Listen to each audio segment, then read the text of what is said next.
Welcome to V power news bulletin ముందుగా headlines.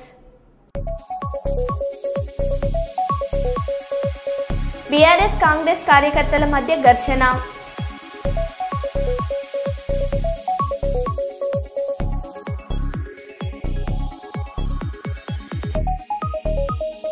Karimnagar Telangana Chowk లో CM Revanth Reddy దిష్టిబొమ్మ దహనం.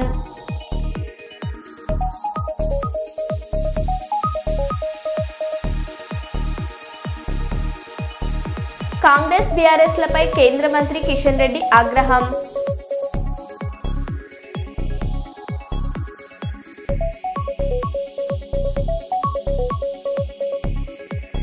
చంద్రయాన్ గుట్టలో తెలంగాణ ప్రభుత్వం వీకెండ్ కూల్చివేతలు.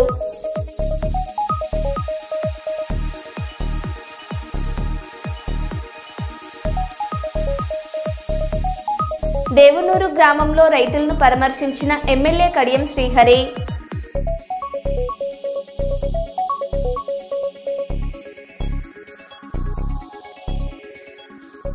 ఇక వివరాల్లోకి వెళ్తే, తుఫాన్ ఎఫెక్ట్ కారణంగా వర్షాలకు విశాఖపట్నం అరిలోవ క్రాంతినగర్ లో భారీ కొండ చిలువ ప్రత్యక్షం. దయచేసి అందరూ మీ పరిసరాలను జాగ్రత్తగా ఉంచుకోండి. వర్షం ఉధృతికి విష సర్పాలు, కీటకాలు మీ ప్రాంతాలకు చొరబడే అవకాశం ఉంది కనుక జాగ్రత్తగా ఉండండి అని BR9 టీవీ ద్వారా మీకు తెలియజేస్తున్నాము.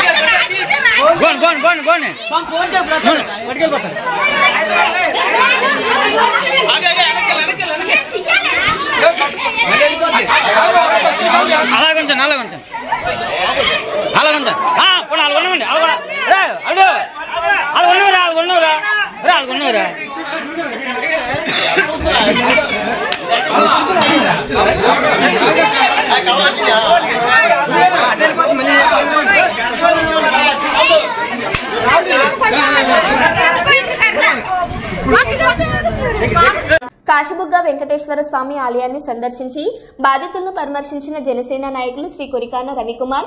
ఇది ఆనుకుని పరిస్థితిలో జరిగిన దుర్ఘటన 10 మంది వరకు చనిపోయారు, 14 మంది వరకు గాయాలతో బయటపడ్డారు. భక్తుల మృతి పట్ల నా ప్రగాఢ సానుభూతిని తెలియజేస్తున్నాను. గాయపడిన వారు త్వరగా కోలుకోవాలని ఆ వెంకటేశ్వర స్వామిని ప్రార్థిస్తున్నాను. మృతుల కుటుంబాలకు అలాగే గాయపడిన వారికి అన్ని విధాల సహాయ సహకారాలు అందించేందుకు ప్రభుత్వ పెద్దలతో మాట్లాడతాను. అలాగే ఇటువంటి సంఘటనలు పునరావృతం కాకుండా దేవాదాయ శాఖ వారు సూచించిన తగు జాగ్రత్తలు పాటించాలని విజ్ఞప్తి.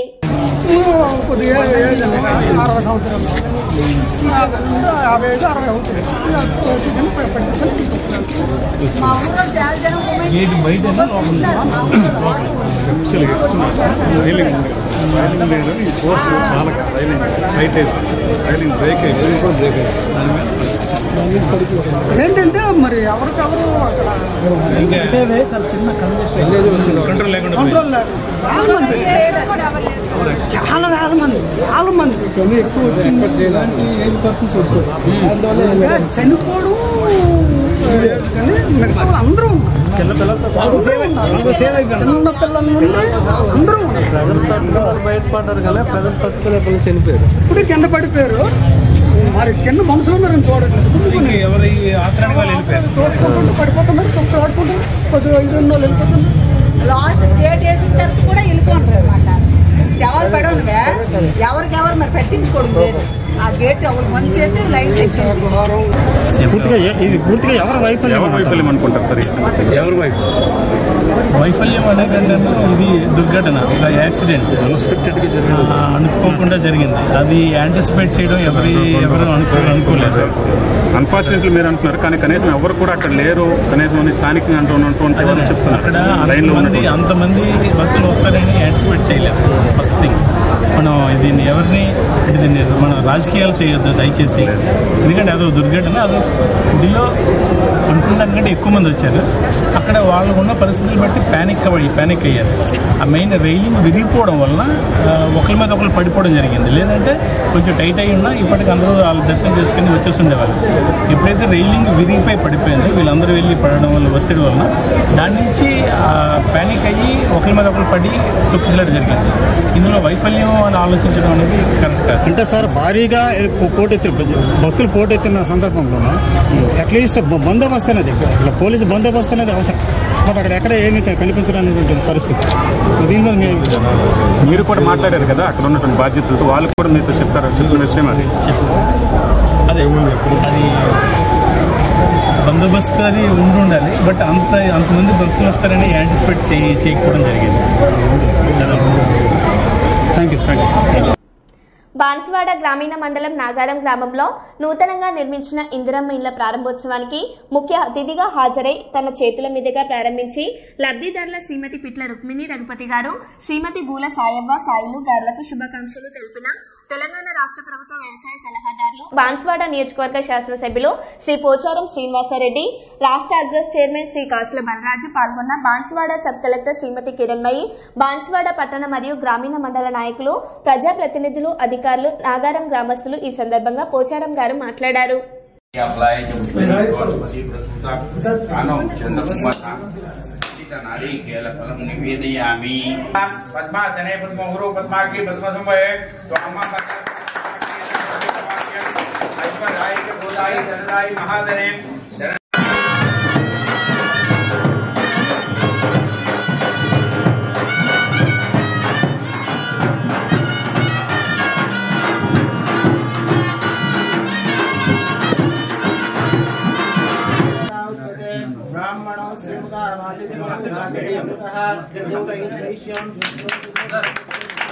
మంచిర్యాల ఈ నెల 15న ప్రత్యేక లోక్ అదాలత్ అన్ని కోర్టు ఆవరణలో నిర్వహించబడనున్న మంచిర్యాల జిల్లా ప్రధాన న్యాయమూర్తి వీరయ్య తెలియజేశారు. పెండింగ్ లో ఉన్న కేసుల్లోని కక్షదారులతో మాట్లాడి రాజీ కుదుర్చే విధంగా కృషి చేయాలని తెలియజేశారు. కక్షదారులు ఈ అవకాశాన్ని వినియోగించుకోగలరు. నమస్కారం.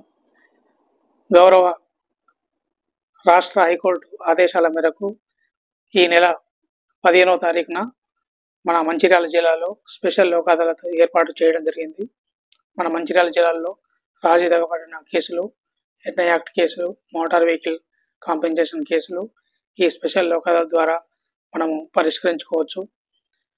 ఈ నెల 15వ తారీఖున మన మంచిర్యాల జిల్లాలో ఉన్న మంచిర్యాల, బెల్లంపల్లి, చెన్నూరు, లక్షెట్టిపేట అన్ని కోర్టుల్లో బెంచీలు ఏర్పాటు చేయడం జరిగింది. ఈ స్పెషల్ లోక్ అదాలత్లో కక్షిదారులు కోర్టులో పెండింగ్లో ఉన్న కేసుల్ని రాజీ మార్గం ద్వారా పరిష్కరించుకోవచ్చు.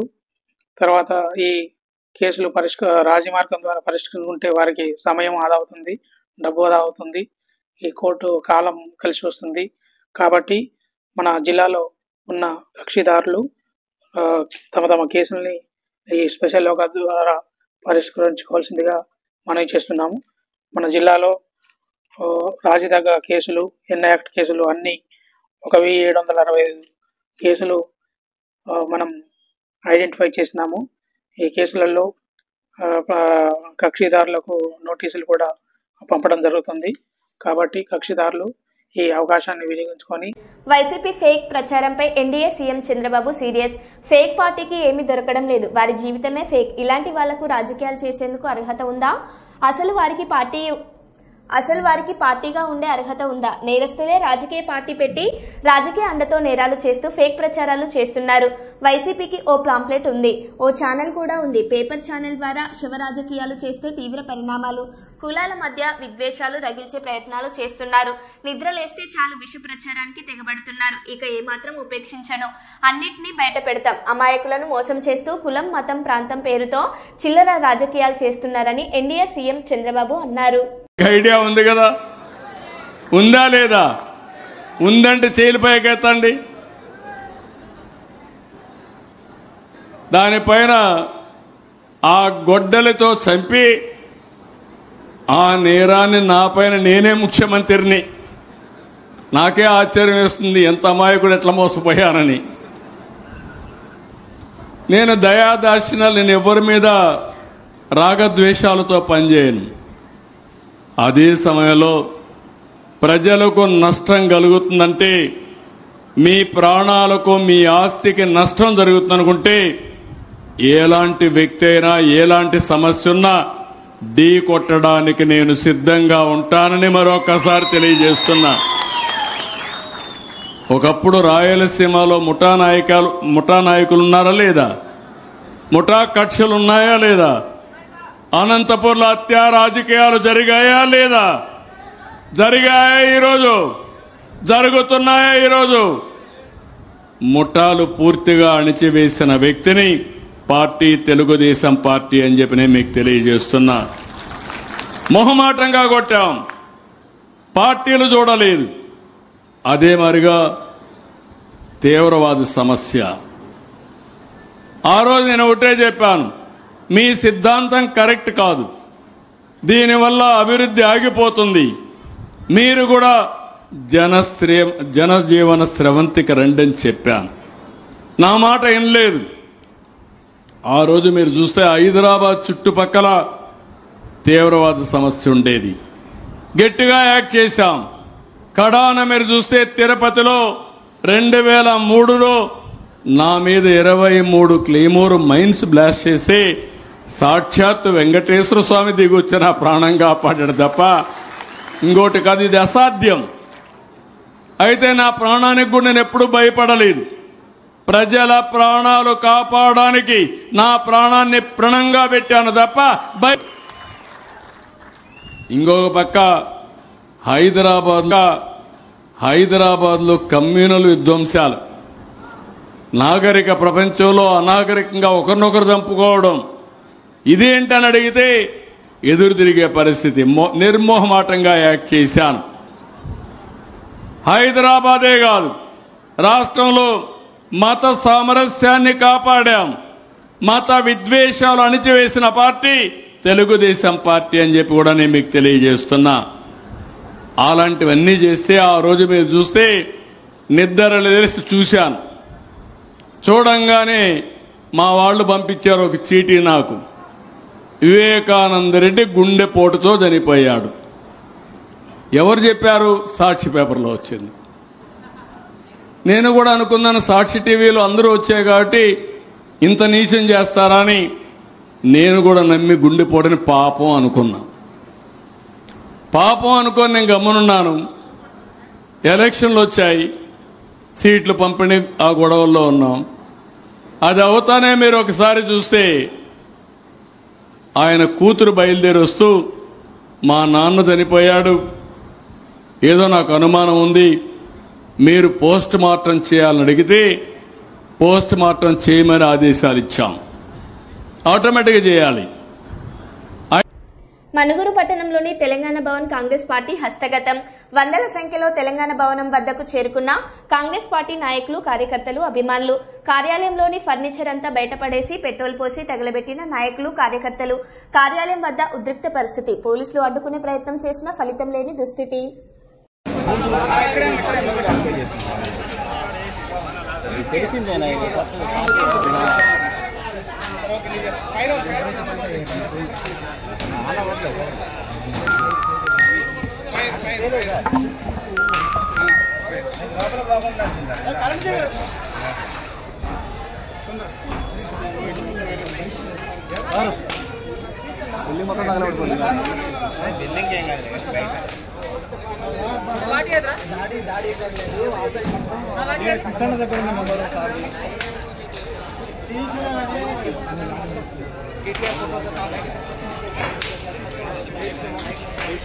ధర్మసాగర్ మండలం దేవునూరు గ్రామంలో ఇటీవల కురిసిన భారీ వర్షాల వరద ప్రభావానికి దెబ్బతిన్న కల్వర్ట్లను పరిశీలించి పంటలను నష్టపోయిన రైతులను మాజీ ఉప ముఖ్యమంత్రి స్టేషన్ గన్పూర్ ఎమ్మెల్యే కడియం శ్రీహరి పరామర్శించారు.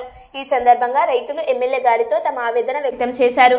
ఎలాంటి సమాచారం లేకుండా, ముందస్తు చర్యలు తీసుకోకుండా ఒకేసారి ధర్మసాగర్ రిజర్వాయర్ నుండి 8 గేట్లు ఎత్తడం వల్లే ఆస్తి నష్టం, పంట నష్టం జరిగిందని తెలిపారు. వరద ప్రవాహం వచ్చిన తీరును, వరదల్లో కొట్టుకుపోయిన పంటలను ఎమ్మెల్యే గారు క్షేత్రస్థాయిలో పరిశీలించారు.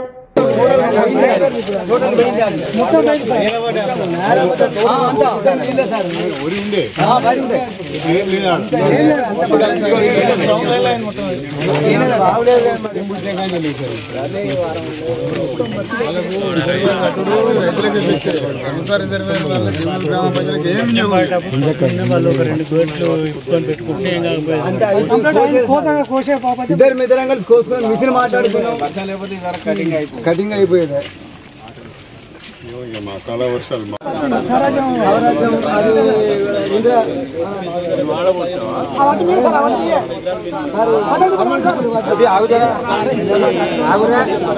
పిలిచింది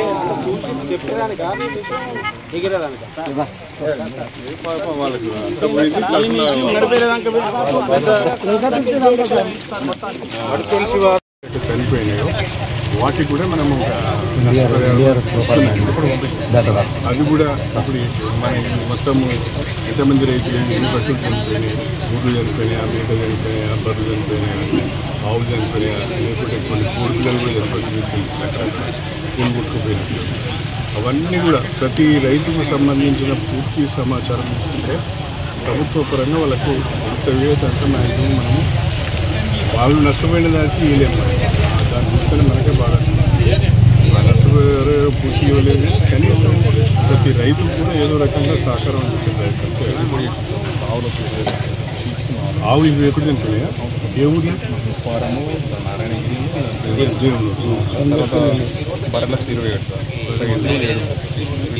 అంటే ఈ రైతుల వారికి రాసుకున్నారా పేర్లు? గ్రామాల వారికి రైతుల వారికి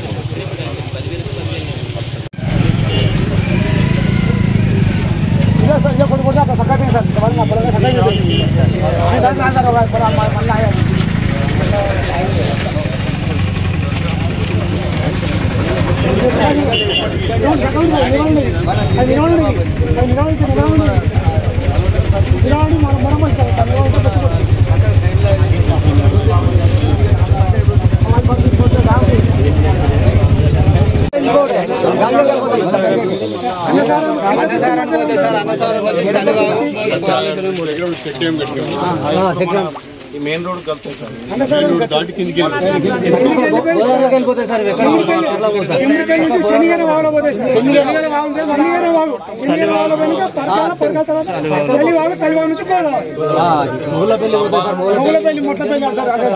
మన ఇక్కడ మానేరులో కలుస్తాయి సార్.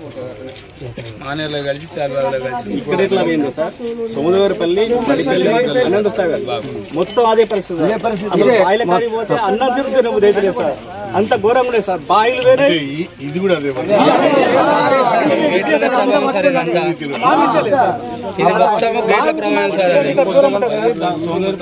అలా పట్టక ఎక్కి మొత్తం ఆడగరండి సార్.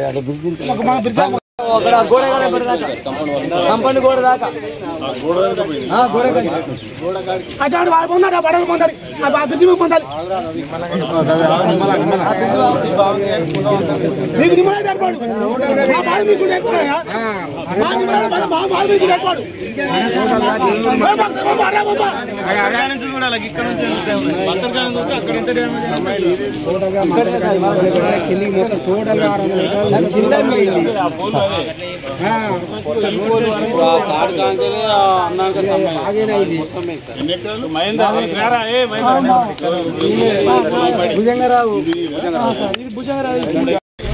రెండవది ఏంటి అంటే మన పంట నష్టం ఏదో కూడా రైతులకు రాసుకున్న వాళ్ళు వచ్చారు.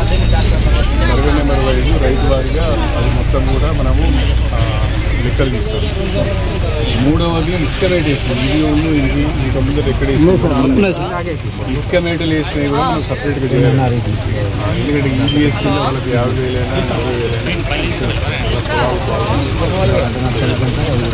అది ఇసుక మేట ఇంతకుముందు చెప్తున్నారు. బాగా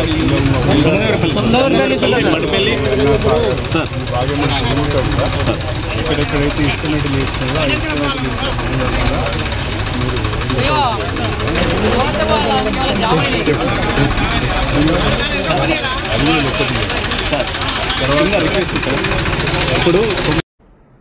అన్నమయ్య జిల్లా రైల్వే కోడూరు నియోజకవర్గంలోని బొప్పాయి రైతుల సమస్యలపై కోడూరులో సిఐటియు ఆఫీసులో శనివారం ఉదయం ఆంధ్రప్రదేశ్ రైతు సంఘం ఆధ్వర్యంలో సమావేశం నిర్వహించారు. ముఖ్య అతిథులుగా ఏపీ రైతు సంఘం రాష్ట్ర ప్రధాన కార్యదర్శి కె ప్రభాకర్ రెడ్డి ఈ సందర్భంగా మాట్లాడారు. నా పేరు ప్రభాకర్ రెడ్డి, ఆంధ్రప్రదేశ్ రైతు సంఘం రాష్ట్ర ప్రధాన కార్యదర్శి. ఈరోజు అన్నమయ్య జిల్లా కోడూరు సిఐటియు కార్యాలయంలో బొప్పాయి రైతుల సమావేశం జరుగుతుంది. ఈ సమావేశానికి చంద్రశేఖర్ సిఐటియు జిల్లా అధ్యక్షులు, అట్లే మణి అన్నమయ్య జిల్లా రైతు సంఘం నాయకులు, అట్లే రైతులు ఆదినారాయణ గారు, సుబ్బరాజు గారు, ఇతర మిత్రులు రైతులు ఈ సమావేశానికి హాజరయ్యారు. ప్రధానంగా ఈరోజు సమావేశంలో చర్చించాం. అన్నమయ్య జిల్లా కోడూరు, రాజంపేట, చిట్వేలు ఈ ప్రాంతాల్లో బొప్పాయి రైతులు జరుగుతున్న అన్యాయం గురించి, బొప్పాయి రైతులు జరుగుతున్న మోసాన్ని గురించి ఈ సమావేశంలో చర్చించడం జరిగింది. ఈ సందర్భంగా ప్రభుత్వాన్ని కోరుతూ ఉన్నాం, ఇక్కడ జరుగుతున్న మధ్య దళారులు ఎవరైతే ఉన్నారో ఈ దళారుల యొక్క సిండికేట్ మొత్తం రైతులను మోసం చేస్తుంది. అందుకని ఈ మధ్య దళారుల సిండికేట్ను అరికట్టమని చెప్పేసి ప్రభుత్వాన్ని మేము కోరుతూ ఉన్నాం. అట్లే రైతులకు బొప్పాయి సంబంధించి విత్తన దశ నుంచి కాయ అమ్ముకునే దశ వరకు మధ్యలో అనేక దశలు ఉన్నాయి. ఈ అన్ని దశల్లో కూడా రైతు మధ్య దళారుల చేతిలో కీలుబొమ్మలాగా మారిపోయాడు. విత్తనం మధ్యలాగే ఇస్తాడు, మొక్క మధ్యలాగే ఇస్తాడు, కొనుగోలు దగ్గర మధ్యలాగే ఉంటాడు, తూకం దగ్గర సుడి పేరుతో వసూలు చేస్తాడు, తక్కువ ధర నిర్ణయిస్తాడు.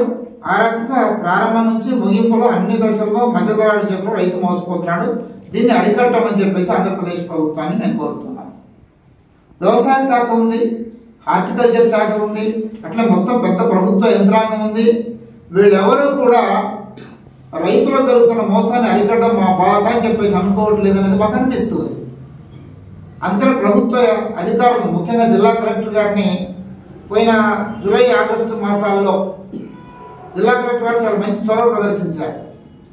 రైతులకు నిర్దిష్ట నిర్ణయం చేసి ధరలు నిర్ణయించారు, అమలు చేయాలని చెప్పేసి ప్రయత్నం చేశారు. సరే, అంత ఎఫెక్టివ్ అమలు కాలేదు, అది వేరే విషయం. కానీ కొంత ఎఫర్ట్ చేశారు జిల్లా కలెక్టర్ గారు అనేది రైతుల నుంచి వచ్చినటువంటి అభిప్రాయం. మంచిది, అభినందిస్తున్నాం. అయితే కనీసం 2025 అమ్మకం సందర్భంగా మోసపోయారు. రేపు 2026లో కూడా ఇది రిపీట్ కాకుండా ఉండాలంటే ఇప్పుడు విత్తనాల సమయం, ఇది మొక్కలు పెంచుతూ ఉన్నారు. ఈ మొక్కలు పెంచే సమయంలో ప్రభుత్వం జోక్యం చేసుకొని నాణ్యమైన విత్తనాలు ఇప్పుడు ప్రైవేట్ వ్యాపారుల చేతిలో ఈరోజు మొత్తం కీలకంగా ఉన్నాయి. ఈ విత్తనాలను ప్రభుత్వం చేతిలోకి తీసుకోవాలి. ప్రభుత్వ వ్యవసాయ శాఖ, హార్టికల్చర్ అధికారులు జోక్యం చేసుకుని నాణ్యమైన విత్తనాలను రైతులకు అందించడం కోసం చర్యలు తీసుకోవాలని చెప్పేసి కోరుతున్నాం. ఆ రకం విత్తన దశలోనే, మొక్క దశలోనే ప్రభుత్వం జోక్యం చేసుకుని బొప్పాయి రైతులను ఆదుకోవాలని చెప్పేసి ఆంధ్రప్రదేశ్ రైతు సంఘం నుంచి ప్రభుత్వాన్ని కోరుతున్నాం. హైదరాబాద్ చంద్రయాన గుట్ట పరిధిలోని హఫీజ్ బాబా నగర్ ప్రాంతంలో ఉన్న అర్నా గ్రామర్ స్కూల్ బిల్డింగ్ కూల్చివేసిన జీహెచ్ఎంసీ భవనం లోపల పిల్లలు ఉన్నారు. వారికి పరీక్షలు జరుగుతున్నాయి. స్కూల్ సమయం అయ్యాక కూల్చామని టీచర్లు చెప్పినా వినని అధికారులు. బిల్డింగ్ కూల్చొద్దని కోర్టు తీర్పును కూడా పరిగణించకుండా, మాకు ఎలాంటి నోటీస్ ఇవ్వకుండా ఒక్కసారిగా బుల్డోజర్లు వేసుకుని రావడం దారుణమని మండిపడుతున్న సిబ్బంది. కోర్టుకు సెలవు ఉన్న రోజు వచ్చి ఫర్నిచర్ అంతా ధ్వంసం చేశారని ఆవేదన వ్యక్తం చేసిన పాఠశాల యాజమాన్యం.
మావోయిస్టు ఉగ్రవాదం కారణంగా ఛత్తీస్గఢ్లోని గిరిజన ప్రాంతాలు చాలా కాలంగా రోడ్డు లేకుండా ఉన్నాయి. పిల్లలకు పాఠశాలలు, రోగులకు ఆసుపత్రులు లేవు. మార్పు తీసుకురావడానికి ప్రయత్నించిన ఎవరైనా బాంబులతో పేల్చివేశారు. ప్రధానమంత్రి నరేంద్ర మోదీకి అందుకే 2014లో మీరు మాకు అవకాశం ఇచ్చినప్పుడు భారతదేశాన్ని మావోయిస్టు ఉగ్రవాదం నుండి విముక్తి చేయాలని మేము నిర్ణయించుకున్నాము. నేడు దేశం మొత్తం అసంకల్ప ఫలితాలను చూస్తుందని ప్రధానమంత్రి శ్రీ నరేంద్ర మోదీ తెలిపారు. आदिवासी इलाके सड़कों से वंचित रहे, बच्चों को स्कूल नहीं मिले, बीमारों को अस्पताल नहीं मिले और जो जहां थे बम से उड़ा दिया जाता था, डॉक्टरों को, टीचरों को मार दिया जाता था और दशकों तक देश पर शासन करने वाले आप लोगों को अपने हाल पर छोड़कर वे लोग एयर कंडीशन कमरों में बैठकर अपने जीवन का आनंद लेते रहे। साथियों, मोदी अपने आदिवासी भाई बहनों को हिंसा के इस खेल में बर्बाद होने के लिए नहीं छोड़ सकता था। मैं लाखों माताओं बहनों को अपने बच्चों के लिए रोते बिलखते नहीं छोड़ सकता था। इसलिए 2014 में जब आपने हमें अवसर दिया तो हमने भारत को माओवादी आतंक से मुक्ति दिलाने का संकल्प लिया और आज इसके नतीजे देश देख रहा है। 11 साल पहले देश के 125 जिले మరో బులెటిన్లో మళ్ళీ కలుద్దాం. Stay tune.